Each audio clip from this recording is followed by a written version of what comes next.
Good afternoon, everyone. Trial of the millennium.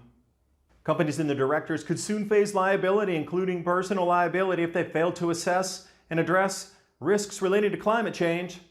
Okay, my thing is, if we're going to assess risk, I'm going to assess it on the grand solar minimum risk side, not CO2. Let's split that hair, because I want people to start talking about the risk of the grand solar minimum. And now they're going to allow Australians to bring action against the government. So my whole thing is, if they start talking about the grand solar minimum, how will this shape public perception of retirement moving forward in the rule of law? Because the same experts telling you that all this is going to happen are the same experts that told us snowfall would be a thing of the past. There'd be no more sea ice yet, or there's still a lot up there. And we'd have runaway global warming. Yet the May temperatures 2019 are only 0.32 above the baseline. Where's the runaway global warming? I think we missed that somewhere back in the 90s. So let's get ready to go down the rabbit hole. And during this grand solar minimum, you're definitely going to need to grow some of your own food. So what are you going to experiment with this summer? Planter box, what are you going to grow? Growing guides at trueleafmarket.com, as well as seeds for every grow zone on the planet. The link's below in the description box so you can give yourself the gift of organic and heirloom seeds for the 2019 grow season.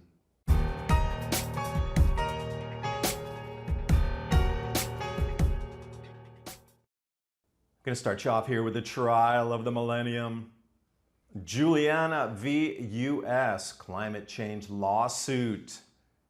Now, because of this in the United States, what they're trying to do is bring this down to Australia, but what they're finding to have any meaningful legal framework at first has to be adopted as a legal consensus at the federal level, which it hasn't yet, but they're doing their utmost to try to pressure politicians under guilt and threat of everything to pass such legislation.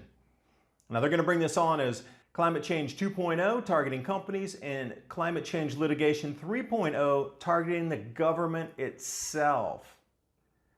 And of course, we have Al Gore, the cheerleader. Yay, Al! We need to put a price on the carbon in the markets. Now, Al, does everything have to be about money? Can we not do anything just for the good of humanity? And a price on denial in politics. Again, it's all back to the money, Al. Thanks so much. Now, this lawsuit stems right here from the group of 21 young plaintiffs aged 8 years old. Yeah, right. They know exactly what they're talking about when they're 8 years old, up to 19. Along with the advocacy organization Earth Guardians and our favorite runaway global warming hockey Stig creator, Dr. James Hansen. Hey, James, I'm still waiting for the runaway global warming. Where is it? Is it behind your desk somewhere? Maybe it's under your carpet. So the whole legal issue here covered was whether defendants, as companies or governments, are responsible for some of the harm caused by climate change. We're down on a slippery slope here. Whenever you're heading down the rabbit hole into Mad Hatter land, you know anything is possible. So this another form of legislation on the books here, trying to come into fruition, will force companies to assess and report on the risks of climate change and potentially set out plans for mitigating those risks. And continuing in the article, then companies and their directors could soon face liability, including personal liability, if they fail to assess and address risks relating to climate change. So I'm all about it. Let's assess the risk. We have grand solar minimum and CO2. As a company, you should be able to choose whichever risk you assess. This science is not settled. It is science. It is always supposed to be debated. So if we're going to get into this whole, you have to assess risk. Well, I want to assess it from the grand solar minimum side of things.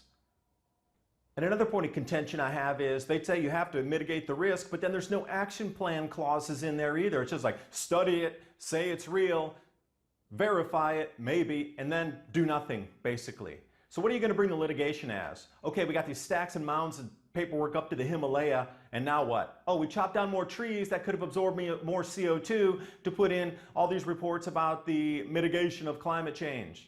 Well, I'm saying it's the sun. We can't tax the sun, so that's going to be pretty inconvenient. But still, lawyers, get to work. Attorneys, make sure you split that hair. The assessment risk grand solar minimum is what we want to shoot for. And again, 3.0, they're going to go after the governments here, Australia, to bring action against governments for failing to mitigate risk. And I'll come right back to it. If we really understand the grand solar minimum, the cycle of repeat every 400 years, go back and past, and see how it's affected our society, And then see what the perception will be when our society understands that their retirements won't be there. That what they're taught about investing for the future won't be there. We're going to see a massive shift in economics because as people wake up, they understand really what's going on. They're going to use that money now to prepare for the grand solar minimum. They're not going to be thinking about a 401k. They're going to be thinking about harvest season of 2021 forward on how their family is going to continue to eat.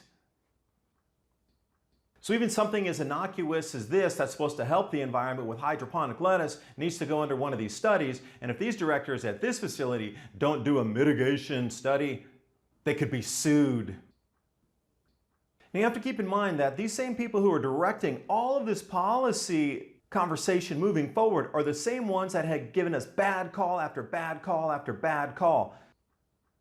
As an example here, why Antarctica will soon be the only place to live, literally, because everywhere else on the planet will be so hot. We can't live there, runaway global warming, and then we can move to Antarctica because it'll melt and it'll be a lush forest down there. This is the government's chief scientist, Professor Sir David King. Really? And then we have the headline, snowfalls are now just a thing of the past, except for all the record snow in Grand Canyon in June, and record snowpack in the Sierra Nevadas, and record snow in Italy, and unusual record snows across North Africa, and it just continues in Asia and South America and Australia, super early record snows in New Zealand. Yes, snow is just a thing of the past, guaranteed it will be. Professor Jarek Oosten, University of Leiden in the Netherlands, and David Parker, Hadley Center for Climate Prediction and Research in Berkshire. You should have your funding removed. You can't actually really say something like this in the year 2000, and we're having incredible snowfalls, record snows everywhere, and you're just hoping that people could feel the virtual cold, because our children will never know what snow is, yet they're the same ones still leading policy charge? Are you kidding me?